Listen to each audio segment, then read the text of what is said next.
This morning I just noticed this video here. It's raw footage number 27 from the National Archives posted by the J.K. Theorist. That's what it says it is. And on this video there is a film identified by the number 87.38. It's a version of the Zapruder film. And I will play that here and now.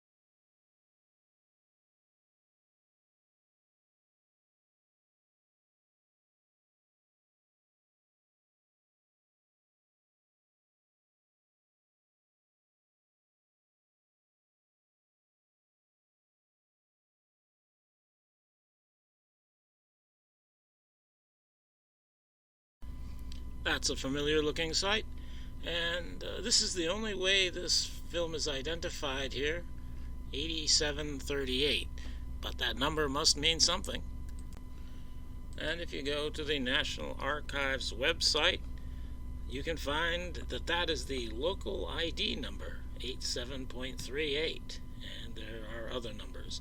And here it's identified as a duplicate copy of Zapruder film, November 22nd, 1963.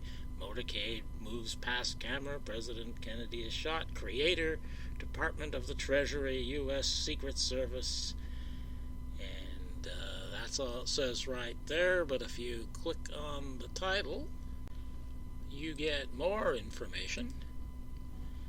And this item was produced or created on November 22nd, 1963.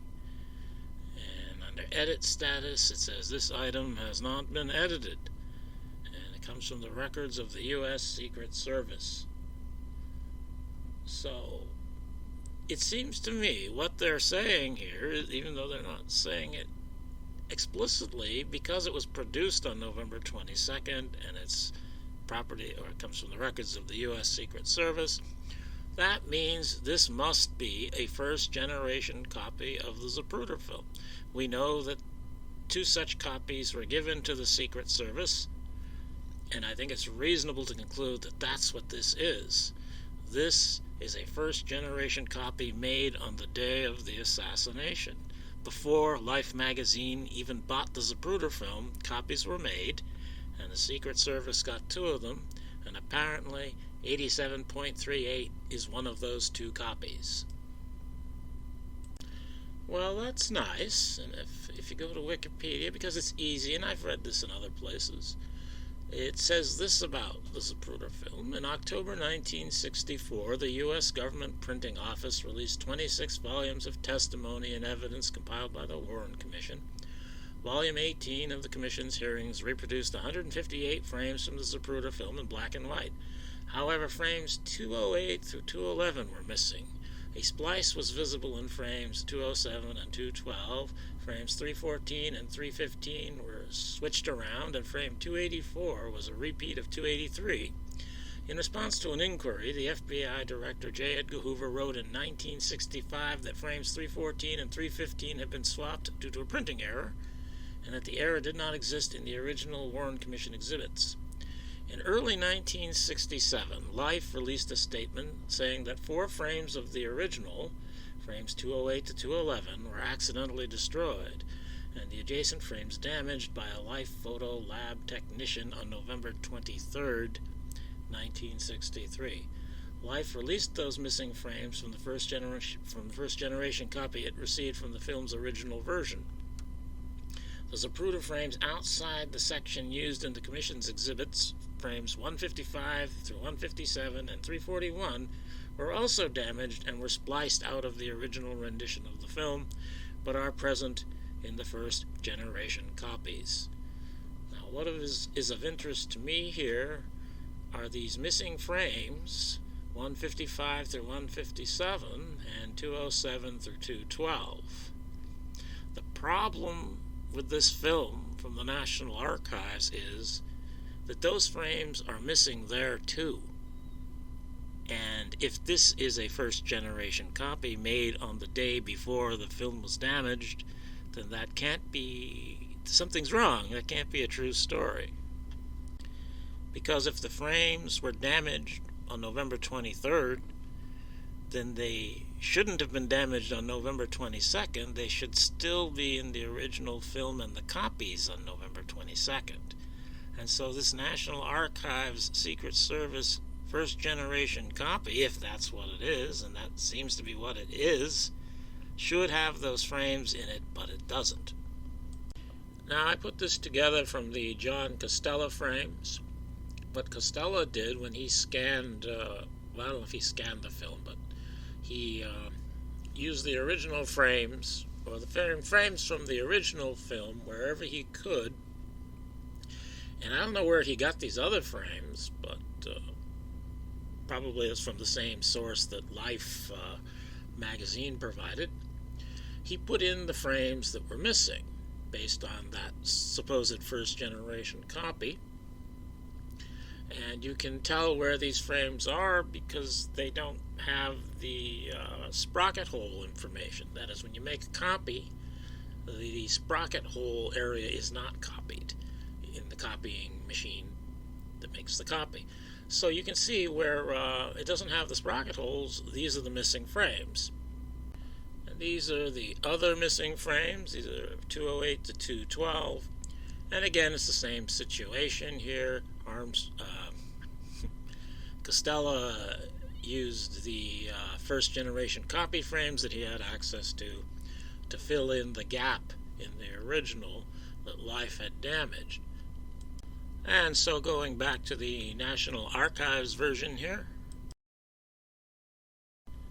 And here is the splice where the first, where the missing frames begin. In the original, are they missing in this copy? Yes, they are. The copy is exactly like the original. So the story can't be true, because the copy, if it was made on November 22nd, as the National Archives says it was, it cannot have missing frames that became missing on the 23rd. It would have to be different. It would have to have those missing frames, but it doesn't. And continuing on from here.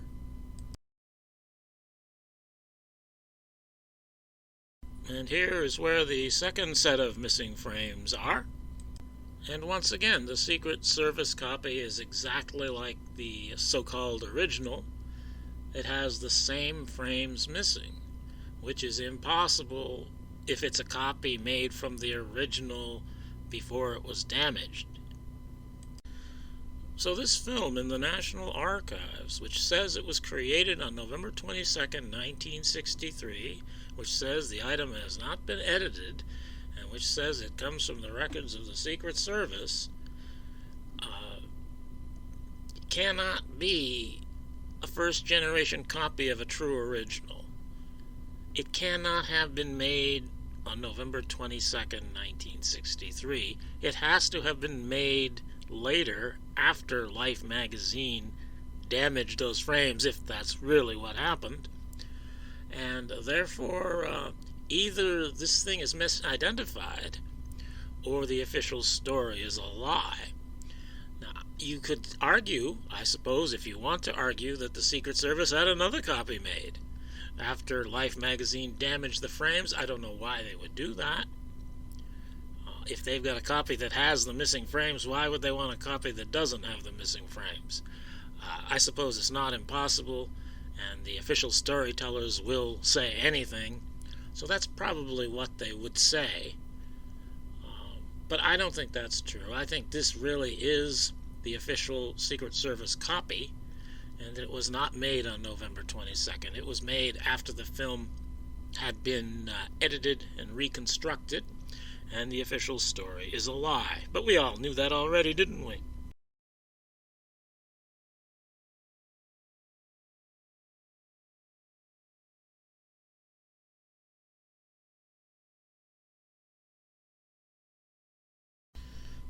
after I posted that video, I found something else that looks relevant.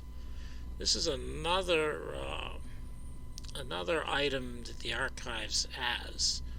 It's JFK Exhibit Number 20, duplicate copies of Zapruder film made for the Secret Service by Life of Time Incorporated. It does not say what date this was made, but it says they were made by Life magazine. And these are 2 copies. It doesn't say that here, but if you click on something, let me see if I get that. No, I didn't save that, but the indication is that there's 2 copies of this item. And the official story says that the Secret Service, as I understand it, and this official story is very scattered all over the place, but it says, as I understand it, that the Secret Service was provided with 2 8mm copies, first-generation copies from before Life magazine bought it. And it says, I saw somewhere, it said the FBI got either a 16mm or an 8mm copy, as if they don't know.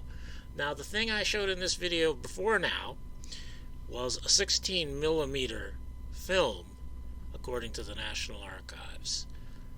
So you could argue that the exhibit number 20 here, where there are 2 of them and they're 8mm, as it says on that other page I don't have here, you could argue that these 2 items, which I don't have any video of, you could argue that they are actually the first generation copies. The trouble is, in the National Archives, it says these were made for the Secret Service by Life magazine. So, since Life magazine didn't own the film on the 22nd, if that is correct, then these can't be, they could be first generation copies, but they couldn't be the ones made by Kodak. So it could be there's a mix-up in the archives, and these 2 are really the first generation copies, and the one I've showed already, that's something else. Now, that's something else it might be. It could be the FBI copy, because according to what I've seen, the FBI might have got a 16mm copy. And since the one I showed was a 16mm, maybe that's what it is. But whatever it is, if it was made on the 22nd, or I shouldn't say that, whatever it is could not have been made on the 22nd. So it's still kind of messy. I don't think you can assume that what I said here already is correct, that this is the official Secret Service copy. But if I'm wrong, that means the National Archives has got things mislabeled. And I guess that's good enough for my due diligence here. And this will be a re-upload. I'll take down the one I've already uploaded and replace it with this.